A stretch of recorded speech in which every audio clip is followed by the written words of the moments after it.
اعوذ باللہ من الشیطان الرجیم بسم اللہ الرحمن الرحیم والذین جاءوا من بعدهم يقولون ربنا اغفر لنا ولإخواننا الذين سبقونا بالإيمان ولا تجعل في قلوبنا غلا للذين آمنوا ربنا إنك رؤوف رحيم۔ اولاً تمام قسم کی تعریفات، حمد و ثنا، عصمت، بڑائی و کبریائی، یکتائی و تنہائی، بادشاہی و شہنشاہی، وحدہ لا شریک، خالق کائنات، مالک ارض و سما کے لیے لائق اور سبا ہے۔ بعدہ درود اور سلام ہو تمام بھیجے گئے انبیاء کرام اور رسولان عظام پر، خصوصاً بالخصوص سید الاولین والآخرین، امام المجاہدین والمتقین، امام الثقلتین و امام القبلتین و امام الحرمین و امامنا فی الدنیا و امامنا فی الآخرہ و امامنا فی الجنہ جناب محمد عربی صلی اللہ تعالی علیہ وسلم پر۔ اللهم صل على محمد وعلى آل محمد كما صليت على إبراهيم وعلى آل إبراهيم إنك حميد مجيد۔ اللهم بارك على محمد وعلى آل محمد كما باركت على إبراهيم وعلى آل إبراهيم إنك حميد مجيد۔ محترم بزرگوں، نوجوانوں، عزیز ساتھیوں اور خواتین اسلام، آج میں ایک بہت ہی اہم موضوع لے کر کے حاضر ہوا ہوں، اور وہ ہے کہ فوت شدہ پیاروں کا حقوق، یعنی کہ جو ہمارے رشتہ دار، جو ہمارے دوست و احباب، جو ہمارے والدین، جو ہمارے سگے گزر چکے ہیں، ان کے کیا حقوق ہیں۔ اور یہ جو موضوع میں نے منتخب کیا ہے، اس کا ریزن تو آپ جانتے ہی ہیں کہ شعبان کا مہینہ آ چکا ہے۔ جیسے ہی شعبان کا مہینہ آتا ہے، لوگوں کو بڑے آدمیاں یاد آنا شروع ہو جاتے ہیں، اور لوگ بولتے بھی ہیں کہ یہ بڑوں کا مہینہ ہے، یہ ہمارے بڑوں کا مہینہ ہے، بڑوں کی عید آ رہی ہے، یہ کہتے ہی۔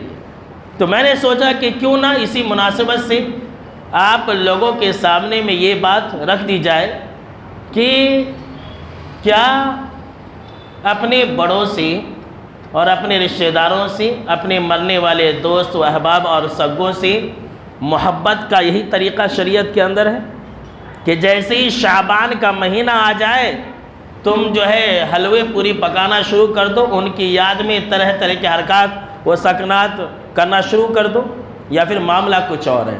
تو دیکھیں میرے دوستو، ہم اور آپ جانتے ہیں، یا ہم اور آپ دیکھتے ہیں، ہمارے اور آپ کے ساتھ ہوتا ہے کہ انسان جیسے ہی پیدا ہوتا ہے، اس کے آس پاس اس کو محبت کرنے والے بے شمار لوگ ہوتے ہیں۔ جیسے جیسے وہ انسان جوان ہوتا ہے، جیسے جیسے وہ انسان اپنی عمر کو بڑھاتا رہتا ہے، ایک ایک کر کے اس کے رشتہ دار، اس کے دوست و احباب اس سے جدا ہونا شروع ہو جاتے ہیں، اور وہ انسان اپنے ہاتھوں سے اپنے چاہنے والے، اپنے محبت کرنے والے، اپنے قریبی سے قریبی رشتہ داروں کو دفنانا شروع کر دیتا ہے، دفناتا ہے۔ یہاں تک کہ خود آپ صلی اللہ تعالیٰ علیہ وسلم نے بھی اپنے رشتہ داروں کو دفنایا۔ آپ صلی اللہ تعالیٰ علیہ وسلم نے اپنی بیوی محترمہ سیدہ خدیجہ رضی اللہ تعالیٰ عنہا کو اپنے ہاتھوں سے دفن کیا۔ آپ کے سامنے میں آپ کی کئی بیٹیاں وفات پائی، آپ کے اولاد وفات پائے، جو آپ کے جانثار صحابہ کرام تھے وہ بھی آپ صلی اللہ تعالیٰ علیہ وسلم کی موجودگی میں وفات پا گئے۔ تو سوال یہ پیدا ہوتا ہے کہ آپ صلی اللہ تعالیٰ علیہ وسلم نے اپنے مرنے والے پیاروں کے لیے کیا کیا کیا، اور ہم کیا کر رہے ہیں؟ آج کل کے ہندوستانی مسلمان کیا کر رہے ہیں؟ سوال پیدا ہوتا ہے نا۔ جب ہم آپ صلی اللہ تعالیٰ علیہ وسلم کی سیرت کا جائزہ لیتے ہیں تو ہمیں یہ بات معلوم ہوتی ہے کہ آپ صلی اللہ تعالیٰ علیہ وسلم نے سال میں ایک مرتبہ اپنے مرنے والے رشتہ داروں کو یاد نہیں کیا، سال میں ایک مرتبہ آپ صلی اللہ تعالیٰ علیہ وسلم نے اپنے پیاروں کے گن نہ گائے، بلکہ آپ صلی اللہ تعالیٰ علیہ وسلم کی عادت مبارکہ یہ تھی کہ ہمیشہ آپ صلی اللہ تعالیٰ علیہ وسلم اپنے پیاروں کو یاد کیا کرتے تھے، ان کے لیے دعائیں کیا کرتے تھے۔ ہمیشہ آپ صلی اللہ تعالیٰ علیہ وسلم اپنے مرنے والے رشتہ داروں کے خوبیوں کا تذکرہ کیا کرتے تھے، اور آپ صلی اللہ تعالیٰ علیہ وسلم ہمیشہ ان کا ذکر خیر کیا کرتے تھے۔ ایک دن نہیں، مہینے میں، سال میں ایک دن نہیں، بلکہ ہمیشہ آپ صلی اللہ تعالیٰ علیہ وسلم کا یہ طور اور طریقہ رہا ہے۔ لیکن آج ہم مسلمانوں کے اندر یہ طریقہ مٹ چکا ہے، یہ سنت ختم ہو گئی ہے، اور ہم نے اپنے بڑوں کو یاد کرنے کے لیے سال میں ایک دن اور سال میں ایک مہینہ کے اندر کچھ ایام مخصوص کر لیا ہے۔ کیوں؟ اس لیے کہ ہمارے دلوں کے اندر دنیا کی محبت اتنی رچ اور بس گئی ہے، ہمارے دل اتنے سخت ہو گئے ہیں کہ ہمیں سال ہا سال تک اپنے بڑے یاد نہیں آتے، بڑے یاد نہیں آتے، اپنے بڑوں کے لیے ہم اور آپ دعائیں بھی نہیں کرتے۔ کتنے ایسے لوگ ہیں جو اپنے رشتہ داروں کا ذکر خیر بھی نہیں کرتے، ان کا نام آتا ہے تو دعا بھی نہیں دیتے ہیں۔ ایسے کتنے سارے لوگ ہیں، کتنے ایسے لوگ ہیں جو سماج معاشرے کے اندر جو اپنے بڑوں کا تذکرہ برائیوں کے ساتھ کرتے ہیں، جبکہ ہونا تو یہ چاہیے کہ ہم اپنے پیاروں کو ہمیشہ یاد رکھیں۔ تو آج میں آپ کو یہی بتانے والا ہوں کہ جو ہمارے رشتہ دار مر گئے ہیں ان کے ہمارے اوپر کیا حقوق ہے، ہمیں کیا کرنی چاہیے۔ جو ہمارے رشتہ دار مر جاتے ہیں، جو ہمارے پیارے مر چکے ہیں، ان کا سب سے پہلا حق ہمارے اوپر یہ ہے کہ ہم ان کے نماز جنازہ میں شریک ہوں۔ یہ پہلا حق ہے، سن لیجئے ایک ایک کر کے۔ حضرت ابو ہریرہ رضی اللہ تعالیٰ عنہ راوی حدیث سے کہتے ہیں کہ آپ صلی اللہ تعالیٰ علیہ وسلم نے فرمایا کہ حق المسلم علی المسلم خمس، کہ ایک مسلمان کا دوسرے مسلمان کے اوپر 5 حقوق ہے، اور ایمانی رشتہ تمام رشتوں سے بڑھ کر کے ہے۔ یاد رکھ لیجئے، ایمان سے بڑا رشتہ کوئی رشتہ نہیں ہے۔ ایک مسلمان کا دوسرے مسلمان کے اوپر 5 حق ہے جس کو ادا کرنا ضروری ہے۔ آپ صلی اللہ تعالیٰ علیہ وسلم نے فرمایا کہ رد السلام، سلام کا جواب دینا۔ نمبر 2، آپ صلی اللہ تعالیٰ علیہ وسلم نے فرمایا کہ وعیادت المریض، بیماروں کی بیمار پرسی کرنا، عیادت کرنا۔ نمبر 3، واتباع الجنائز، جنازے میں شریک ہونا، اپنے رشتہ داروں کے جنازے میں شریک ہونا، مسلمان بھائیوں کے جنازے میں شریک ہونا۔ نمبر 4، وإجابۃ الدعوۃ، حلال دعوتوں کو قبول کرنا، صحیح دعوتوں کو قبول کرنا۔ اور نمبر 5، آپ صلی اللہ تعالیٰ علیہ وسلم نے فرمایا وتشمیت العاطس، اور اگر چھینکنے والا الحمدللہ کہے تو چھینک کا جواب دینا، یرحمک اللہ کہنا۔ یہ 5 حقوق ہے۔ ذرا سوچئے کہ مسلمان کے جنازے میں شامل ہونا یہ حق ہے، تو جب ایک مسلمان کا یہ حق ہے تو رشتہ داروں کا کتنا بڑا حق ہے۔ آج ہم اور آپ اس کے اندر غفلت برتتے ہیں، اپنی مصروفیت کا بہانہ مار دیتے ہیں، نہیں میں بہت بیزی تھا، میں جنازے میں نہیں آ سکا۔ فون کر دیتے ہیں، بھائی اپنے جو رشتہ دار ہیں ان کے بچوں کو فون کر دیتے ہیں، آپ کے والد مر گئے، ہمارے بہت اچھے تعلقات تھے، میں نہیں آ سکا، معاف کر لو۔ یہ بالکل ہی غلط ہے۔ جہاں تک ہو سکے انسان یہ کوشش کرے کہ وہ اپنے رشتہ داروں کے نماز جنازہ میں شامل ہو۔ اور آج کل تو اور ایک ٹرینڈ چل رہا ہے کہ جنازہ ملے تو پڑھ لینا، اور اگر نہیں ملے تو اپنے دکانوں کو چلے جانا، جنازہ پڑھ کر کے کم سے کم جو ہے اپنے کام پر چلے جانا۔ اکثر و بیشتر لوگ قبرستان نہیں جاتے ہیں، جو خاص سگے ہیں وہی جاتے ہیں۔ بالکل ہی غلط طریقہ ہے۔ جس طرح سے ہم اور آپ جنازے میں شریک ہوتے ہیں، اسی طرح سے کفن دفن میں بھی شریک ہو، یاد رکھ لیجئے، اور اس پر بہت بڑا اجر اور ثواب ہے۔ کون نہیں جانتا ہے وہ حدیث جس کے اندر آپ صلی اللہ تعالیٰ علیہ وسلم نے فرمایا کہ جو انسان کسی مسلمان کے نماز جنازہ میں شامل ہوتا ہے اسے 1 قیرات کے برابر ثواب ملتا ہے، 1 قیرات۔ اور اگر کوئی انسان دفن ہونے تک ساتھ میں رہتا ہے 2 قیرات۔ سوال کیا گیا کہ یہ قیرات کیا ہے، تو آپ صلی اللہ تعالیٰ علیہ وسلم نے کہا کہ دو بہت بڑے پہاڑ کے برابر، دو بہت بڑے پہاڑ کے برابر۔ اور مسلم شریف کی ایک روایت ہے، اس کے اندر ہے کہ آپ صلی اللہ تعالیٰ علیہ وسلم نے کہا کہ ایک قرات احد پہاڑ کے برابر ہے۔ اللہ اکبر۔ انسان قیامت کے دن ایک ایک نیکی کو ترسے گا، ایک ایک نیکی کو ترسے گا، یاد رکھ لیجئے۔ لہٰذا ان سب نیکیوں کا انجام دیا کریں، اپنے رشتہ داروں کے نماز جنازہ میں شامل ضرور ہویا کریں۔ آج ہمارے دلوں کی وہ حالت نہیں ہے جو ایک مسلمان کی ہونی چاہیے۔ ہم جنازے کے اندر بھی شامل ہوتے ہیں تو ہنسی مسخرے کے اندر ہوتے ہیں، جب جنازہ لے جا رہے ہوتے ہیں تب بھی ہنسی مسخرے کے اندر ہوتے ہیں، جب قبرستان کے اندر ہوتے ہیں تب بھی ہم ہنسی اور مسخرے کے اندر ہوتے ہیں۔ یہ ہمارے ایمان کی کمزوری کی علامت ہے میرے دوستوں۔ تو ایک مرے ہوئے رشتہ داروں کا سب سے پہلا حق یہ ہے کہ ہم اپنے مرنے والے رشتہ داروں کے نماز جنازہ میں اور کفن میں شامل ہوں، دفن میں شامل ہوں۔ دوسرا حق ہمارے پیاروں کا ہمارے اوپر یہ ہے کہ ہم اپنے مرنے والے پیاروں کے قرضوں کو ادا کر دیا کرے۔ جی ہاں، سن لیجیے، قرض دو طرح کا ہو سکتا ہے، ایک اللہ کا قرض اور دوسرا انسانوں کا قرض۔ پہلے اللہ کے قرض کے بارے میں بات کر لیتے ہیں۔ اللہ کے قرض کا مطلب یہ ہے کہ انسان کے اوپر حج فرض تھا، اس نے حج کو ادا نہیں کیا، یا سمجھ لیجئے کہ اس نے حج کرنے کی منت مانی تھی، نظر مانی تھی کہ میں حج کروں گا، اب وہ انسان حج کرنے سے پہلے مر گیا تو یہ اللہ کا قرض ہے، اسے ادا کرنا ہے۔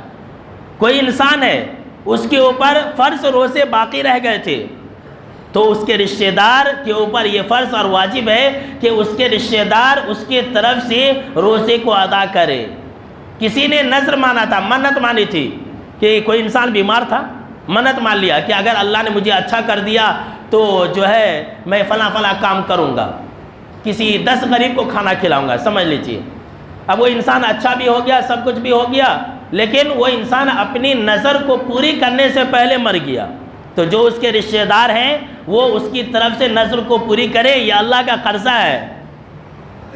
بخاری اور مسلم کی حدیث ہے، صحیح بخاری کے اندر حضرت عبداللہ بن عباس رضی اللہ تعالیٰ عنہ راوی حدیث سے کہتے ہیں کہ قبیلہ جوہینہ کی ایک عورت آپ صلی اللہ تعالیٰ علیہ وسلم کے پاس آئی اور کہنے لگی کہ اللہ کے نبی اکرم و مکرم صلی اللہ تعالیٰ علیہ وسلم، میری ماں کا اچانک انتقال ہو گیا اور میری ماں کے اوپر حج یہ فرض تھا، میری ماں نے حج کرنے کی نظر مانی تھی، منت مانی تھی۔ ایمان والے ایسے ہوتے ہیں، جب منت مانتے ہیں، جب نظر مانتے ہیں تو حج اور عمرہ کرنے کی، نماز پڑھنے کی، روزہ رکھنے کی مانتے ہیں، اور جو بے ایمان لوگ ہوتے ہیں یہاں وہاں جانے کی نظر مانتے ہیں۔ سن لیجئے، یہ وہ کرنے کی، کالی مرغی کالے بکرے چڑھانے کی نظر مانتے ہیں، یہ بے ایمان لوگوں کی نشانی ہے۔ اور جو ایمان والے ہوتے ہیں وہ حج کرنے کی، عمرہ کرنے کی نظر مانتے ہیں۔ تو اس عورت نے کہا کہ میری ماں کے اوپر یہ حج فرض تھا، نظر انہوں نے مانی تھی، لیکن اچانک انتقال ہو گیا، اب اگر میں اپنی ماں کے طرف سے حج کروں تو کیا میری ماں کو ثواب پہنچے گا، میری ماں کے طرف سے حج ہو جائے گا؟ تو آپ صلی اللہ تعالیٰ علیہ وسلم نے کہا کہ اچھا یہ بتلاؤ کہ اگر تمہاری ماں کے اوپر قرض ہوتا تو کیا تم اس کو ادا نہیں کرتی؟ لہٰذا لوگوں کا حق، انسانوں کا حق ادا کرنے سے کہیں زیادہ اولا اور افضل اور بہتر ہے، اور اس لائق ہے کہ اللہ کا حق ادا کیا جائے، اللہ کا حق فوراً ادا کیا جائے۔ تو اللہ کا حق ادا کرنا ضروری ہے، پہلے انسان اللہ کے حقوق کو ادا کرے۔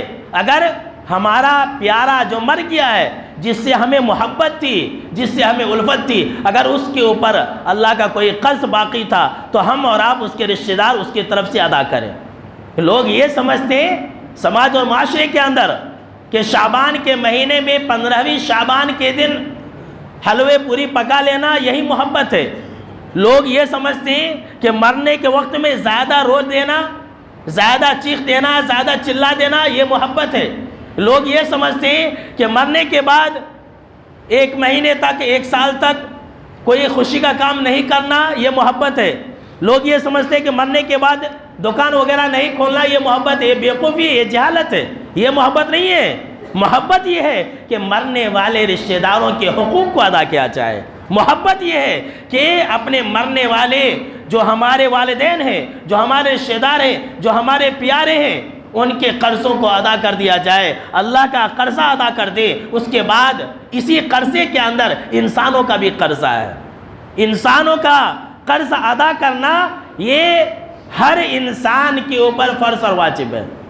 اس قرض کے بارے میں جتنا بھی کہا جائے میرے دوستو اتنا ہی کم ہے۔ یہ قرض اللہ کی رحمت کو اور اللہ کی مغفرت اور اللہ کی بخشش کو پانے میں بہت بڑی رکاوٹ ہے۔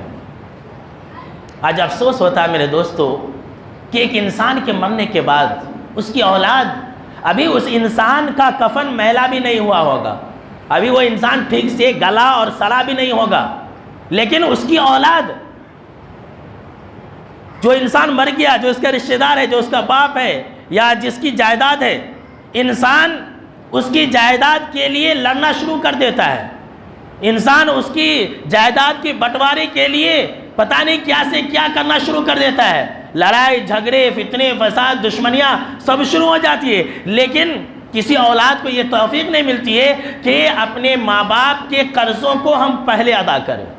جبکہ جانتے ہیں قرآن مجید کے اندر اللہ نے مال وراثت کے بیان میں وراثت تقسیم کرنے سے پہلے یہ کہا ہے کہ تم قرضے ادا کر دو، وہ بھی ہم دینے کی ضرورت نہیں ہے، اس کی اولاد کو اللہ نہیں کہہ رہا ہے کہ تم اپنی جیب سے دو، اللہ یہ کہہ رہا ہے کہ جو اس کا مال ہے اس سے ادا کرو۔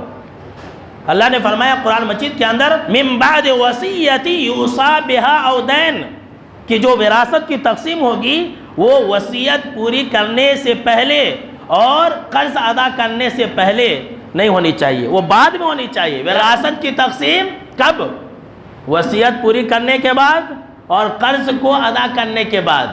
اگر اس انسان کے پاس نہیں ہے، جو مر گیا ہے اس کے پاس مال نہیں ہے تو ایک الگ مسئلہ ہے، جو اس کے رشتہ دار ہیں وہ کوئی بھی انسان قبول سکتا ہے کہ میں اس کی طرف سے قرض ادا کر دوں گا۔ یاد رکھ لیجئے میرے دوستو، قرض سے اگر انسان پاک ہے تو جنت کے اندر، قرض سے اگر انسان پاک نہیں ہے تو لٹک جائے گا۔ قرض لینے سے پہلے 1000 بار سوچا کیجئے، اولاد قرض ادا نہیں کرتی ہے۔ اور سن لیجئے، میں صحیح بخاری کے حوالے سے ایک سبق اور ایک پیغام دینا چاہتا ہوں ان لوگوں کو جو اپنے والدین کے قرضے کو ادا نہیں کرتے ہیں، اپنے بھائیوں کے قرضوں کو ادا نہیں کرتے۔ سماج اور معاشرے کے اندر یہ بات بھی سننے میں آتی ہے کہ بہت سارے اولاد یہ کہتے ہیں کہ بھائی میرا باپ قرضہ لیا تھا نا، میں تو نہیں لیا تھا، جا میرا باپ قبرستان میں دفن ہے، فلاں جگہ قبر ہے، اس سے جا کے تو منگ لے، ایسا بھی بولتے ہیں۔ تو یاد رکھ لیجئے، جو اولاد بھی اس طرح کی بات کہتی ہے اور اپنے پیاروں کے قرضوں کو ادا نہیں کرتی ہے تو ایسے لوگوں کا مال بھی تباہ و برباد ہو جاتا ہے، ایسے لوگوں کو مال بھی نہیں ملتا ہے۔ اور جو لوگ ادا کرتے ہیں، اپنے پیاروں کے قرضوں کو ادا کر دیتے ہیں، اللہ ایسے لوگوں کے مال میں برکت رکھ دیتا ہے۔ اگر آپ کو یقین نہ ہو تو صحیح بخاری کے حوالے سے میں ایک حدیث سنانا چاہتا ہوں۔ حضرت جابر رضی اللہ تعالیٰ عنہ راوی حدیث ہے، ان کے والد محترم حضرت عبداللہ بن عمرو رضی اللہ تعالیٰ عنہ جنگ احد میں، غزوہ احد میں شہید ہو گئے۔ بہت سارا قرضہ تھا، بہت سارا قرضہ تھا، تو حضرت جابر رضی اللہ تعالیٰ عنہ نے اپنے والد کا قرضہ قبول لیا تھا کہ میں ادا کروں گا۔ سارے کے سارے قرضے والے لوگ پریشان کر رہے تھے، یہ آپ صلی اللہ تعالیٰ علیہ وسلم کے پاس آئے اور کہا کہ اللہ کے نبی اکرم و مکرم صلی اللہ تعالیٰ علیہ وسلم ذرا آپ چلیے، قرضے والے بہت پریشان کر رہے ہیں، آپ رہیں گے تو شاید کہ وہ لوگ میرے ساتھ نرمی والا معاملہ کریں گے۔ اور انہوں نے اس وقت آپ صلی اللہ تعالیٰ علیہ وسلم کو کہا تھا جب کھجور کے باغات کے اندر کھجور لگ چکے تھے، تو حضرت جابر رضی اللہ تعالیٰ عنہ نے کہا کہ میں اپنے باپ کا قرضہ پہلے چکاؤں گا۔ دیکھیے اولاد ہو تو ایسی ہو، سبق سیکھ لیجئے، بہت بڑا پیغام اور میسیج میں دے رہا ہوں۔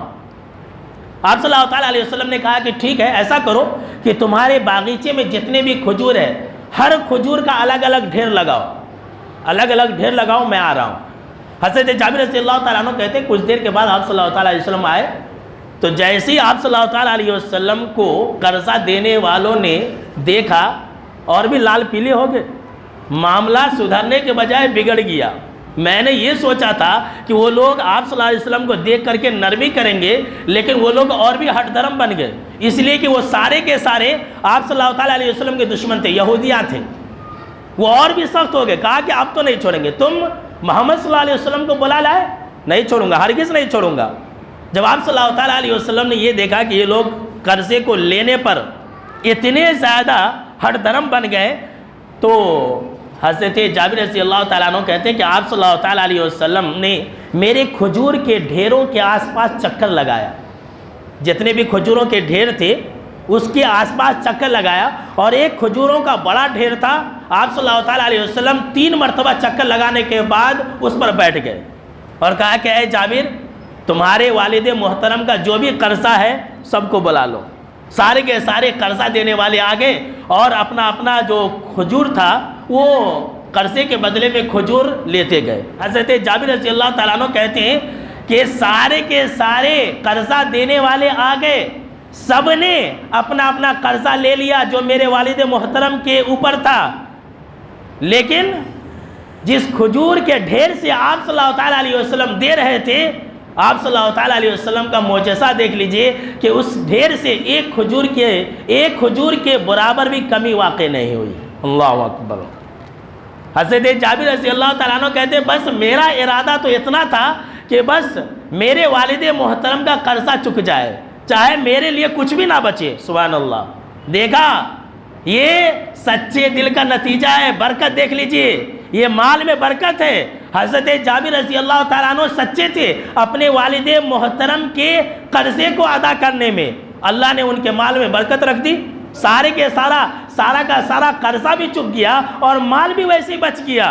تو آپ یاد رکھ لیجئے، جو لوگ بھی اپنے پیاروں کے قرضوں کو ادا کریں گے، اپنے رشتہ داروں کے قرضوں کو ادا کریں گے، ان کے مال میں کمی واقع نہیں ہوگی، اور اگر وہ لوگ قرضہ ادا نہیں کریں گے تو وہ لوگ بھی سکھ اور چین میں نہیں رہ سکتے ہیں۔ یاد رکھ لیجئے، جو ہمارے رشتہ دار مر جاتے ہیں، جو ہمارے سگے ہمارے پیارے مر جاتے ہیں، ان کا تیسرا حق ہمارے اوپر یہ بنتا ہے میرے دوستو کہ اگر وہ کچھ وصیت کر کے گئے تو ان کی وصیتوں کو پوری کرنا، اگر حلال اور جائز وصیت ہے تو۔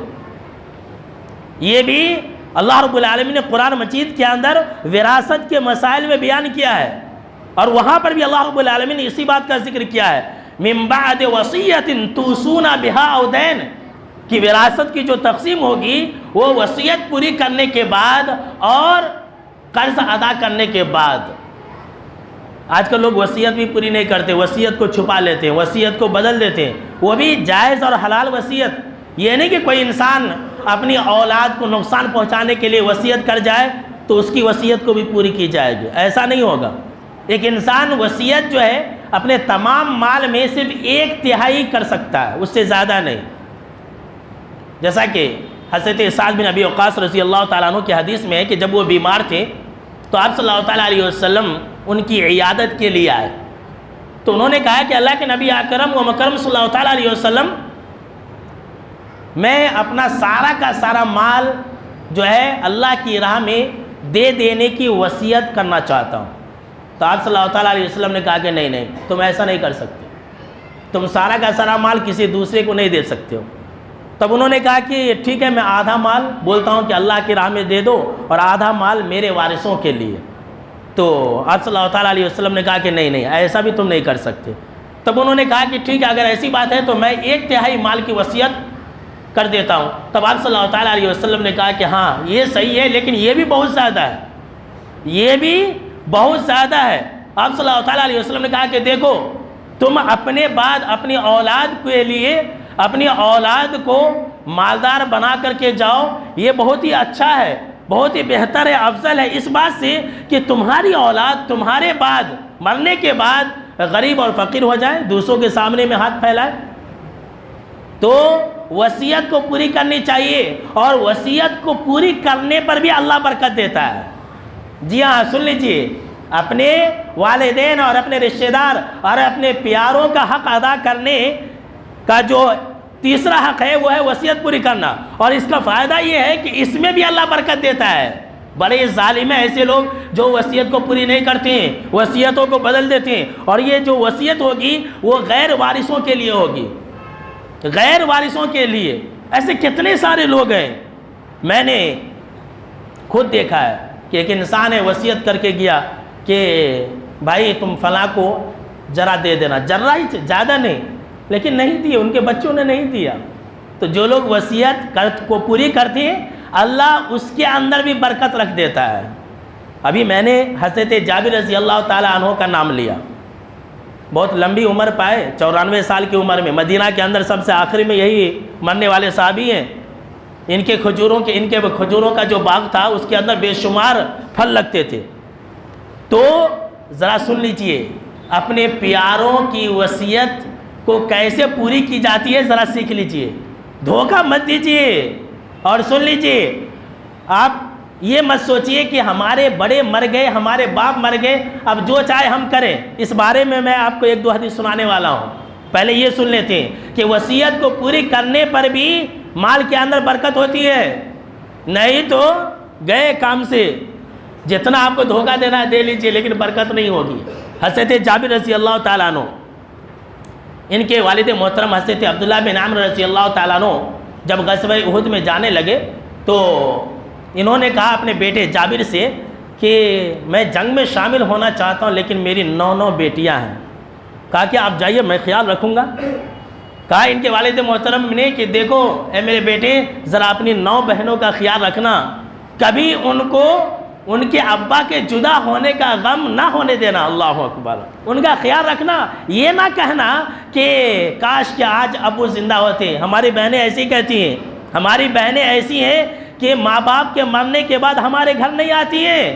یہ ہمارا اخلاق اور یہ ہمارا کردار ہے، جبکہ یہ ہمارے بے ایمان ہونے کی علامت ہے، یہ ہماری منافقت ہے کہ آج ہم اور آپ اپنے پیاروں کے رشتہ داروں کے ساتھ ایسا رویہ اپناتے ہیں۔ کہا کہ تم اپنی بہنوں کا خیال رکھنا۔ حضرت جابر رضی اللہ تعالیٰ عنہ نے کہا ٹھیک ہے، آپ کی وصیت ہے، میں مان لیا، آپ کی وصیت کو انشاءاللہ میں پورا کروں گا۔ جب ان کی شادی کی عمر ہوئی تو ایک بڑی عمر کی عورت سے شادی کر لیا، بڑی عمر کی عورت سے شادی کر لیا۔ آپ صلی اللہ علیہ وسلم نے کہا کہ اے جابر تم کنواری عورت سے شادی کرتے، یہ طلاق شدہ سے، بیوہ سے، بڑی عمر کی اپنے عمر سے بڑی عمر کی عورت سے شادی کرنے کا مطلب کیا ہے؟ تب حضرت جابر رضی اللہ تعالیٰ عنہ نے کہا کہ اللہ کے نبی اکرم و مکرم صلی اللہ علیہ وسلم آپ تو جانتی ہی ہیں کہ میری 9 بہنیں ہیں۔ اللہ اکبر، میری 9 بہنیں ہیں، اور میں نے یہ سوچا کہ اگر میں انہی کی ہم عمر کی لڑکی سے شادی کر لوں گا تو پھر ان کی دیکھ ریکھ کون کرے گا، ان کی دیکھ بھالی کون کرے گا؟ اللہ اکبر، اسی لیے میں نے اپنے سے زیادہ عمر کی بڑی عمر کی عورت سے شادی کر لی۔ جناب محمد عربی صلی اللہ تعالیٰ علیہ وسلم نے کہا کہ اصبتا، تو نے ٹھیک کیا، بہت اچھا کیا۔ اللہ اکبر، اسے کہتے ہیں وصیت کو پوری کرنا۔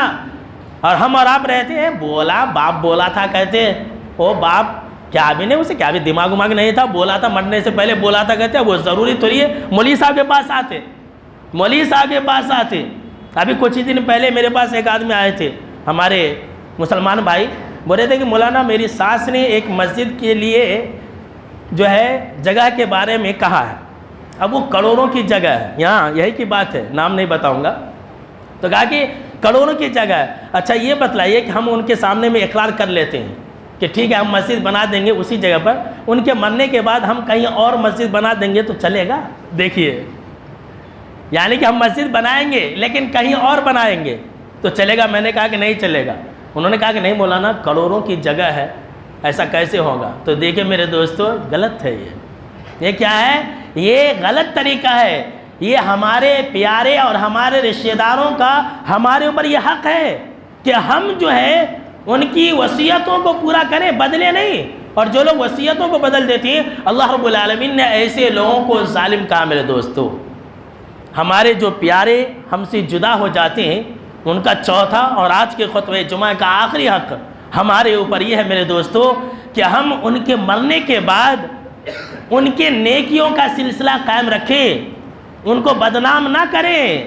جی ہاں میرے دوستو، یہ سب سے اہم بات ہے، سن لیجئے آخر میں 2-3 منٹ کے اندر۔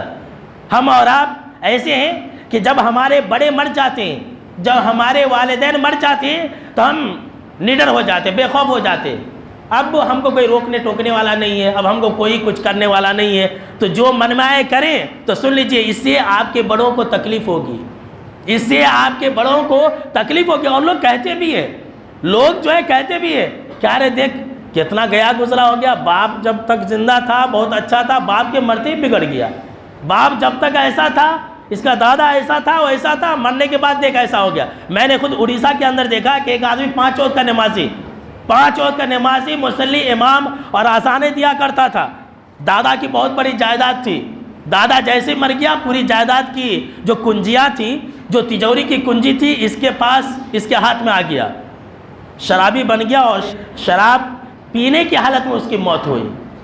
اللہ اکبر۔ یہ جس مسجد کے اندر میں تھا وہاں پر اسی مسجد کا مصلی تھا۔ دیکھیے کیا ہوا۔ تو ایسے نہ بنے کہ آپ کے بڑے مر جانے کے بعد جو ہے لوگ بد دعائیں دیں، بلکہ ایسے بنے کہ ہمارے بڑے جس نیکی کے اوپر تھے ہم اسی نیکی کے اوپر قائم رہیں، اسی نیکی کو اور آگے بڑھائیں۔ کیوں جانتے ہیں؟ اس لیے کہ ہمارے جو بڑے ہیں اگر وہ مومن ہیں تو علین کے اندر جہاں ان کی روحیں ہیں، جہاں ان کی آتما رہتی ہے نا، وہ ہمارے بارے میں پوچھتے رہتے ہیں۔ جی ہاں سن لیجیے، ہمارے بارے میں پوچھتے رہتے ہیں۔ جیسا کہ حضرت ابو ایوب انصاری رضی اللہ تعالیٰ عنہ راوی حدیث سے کہتے ہیں کہ آپ صلی اللہ تعالیٰ علیہ وسلم نے فرمایا کہ جو مومنوں کی روحیں ہیں، آتما علین کے اندر، وہ آنے والی روحوں کو پوچھتے ہیں کہ اچھا یہ بتلاؤ کہ فلاں آدمی کیسا ہے۔ اللہ اکبر۔ ایمان والے بنیے، ایمان والوں کی بات ہے۔ اب کیسے پوچھتے ہیں یہ اللہ بہتر جانتا ہے، کیسے پوچھتے ہیں یہ اللہ بہتر جانتا ہے۔ تو کہتے ہیں کہ نہیں وہ بہت اچھا ہے، اس کی شادی بھی ہو گئی ہے، اس کی بیٹی بھی اچھی ہے، ایسا بولتے ہیں۔ پھر بولتے ہیں کہ وہ تو مجھ سے پہلے مر گیا تھا تو یہاں تو نہیں آیا، بولتے ہیں کہ یہاں تو نہیں آیا، تو کہتے ہیں کہ اللہ رحم کرے پتہ نہیں کسی اور جگہ وہ چلے گیا، یعنی کہ جہنم کے اندر چلا گیا۔ پھر اس کے بعد اس حدیث کے اندر یہ بات ہے میرے دوستو، الحدیث الصحیحہ کی روایت ہے، علامہ البانی رحمہ اللہ نے اس حدیث کو صحیح کہا ہے۔